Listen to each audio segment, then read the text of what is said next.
দেবের এই social media post দেখেছেন? প্রসেনজিৎ চট্টোপাধ্যায়কে ট্যাগ করে কোন অপেক্ষার কথা বললেন নায়ক? আমাদের যে ডাইরেক্টর যে আর্টিস্টগুলোকে ব্যান করা হয়েছে, যেহেতু আর আমরা আর্টিস্ট ফোরাম বা ফেডারেশন নই, আমরা একটা ইন্ডাস্ট্রি, একটা ছাদ। এবারে অনেকগুলো আর্টিস্ট ব্যান হয়ে পড়ে আছে এবং অনেকগুলো ডিরেক্টর তারা ব্যান হয়ে আছে। বুম্বাদা আমাকে 72 ঘন্টা টাইম দিয়েছে, 72 ঘন্টার মধ্যে তারা আবার ফিরবে, সেটাই বুম্বাদা আমাকে কথা দিয়েছে। এ বিষয়ে কি বলছেন প্রসেনজিৎ চট্টোপাধ্যায়?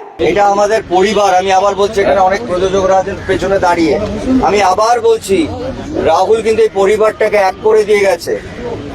এটা আমাদের কাছে কাম্য ছিল না, নিশ্চয়ই কাম্য ছিল না। কিন্তু এই পরিবারটা এক হওয়াটা বোধ হয় ও ওপর থেকে দেখছে যে আজকে সারা ইন্ডাস্ট্রি, পুরো ইন্ডাস্ট্রি, এটা টেলিভিশন, ফিল্ম, ওটিটি সব বাইরে, আমরা সবাই এক জায়গায় আছি, এটা দেখছি। এবং এই এক জায়গায় আমরা থাকবো বলে আমার ধারণা, রাহুলের জন্য থাকবো। আর্টিস্ট ফোরাম, ফেডারেশন এক ছাদের তলায় এলো। রাহুলের মৃত্যু পুরো ইন্ডাস্ট্রিকে এক করে দিয়ে গেল, যদিও এটা কাম্য ছিল না, এমনটাই জানিয়েছেন প্রসেনজিৎ চট্টোপাধ্যায়। ফেডারেশনের সভাপতি সৌরভ বিশ্বাসের কি মত এই বিষয়ে?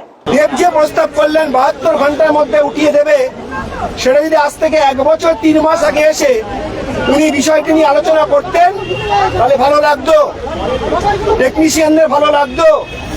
শুধুমাত্র তিনি একজন আর্টিস্টকে নিয়ে ভাবছেন না, তিনি একজন কলা কুশলীদের নিয়েও ভাবছেন। তাহলে কলা কুশলীরা খুশি হতো। বলাটা অনেক সহজ, শুধু কাজটা করে দেখানো এবং কলা কুশলীদের পাশে থাকা অনেক বেশি জরুরি। তাই আজকের এই বিতর্কের মধ্যে আমি আর কিছু বলবো না। ফলো করুন আনন্দবাজার.com।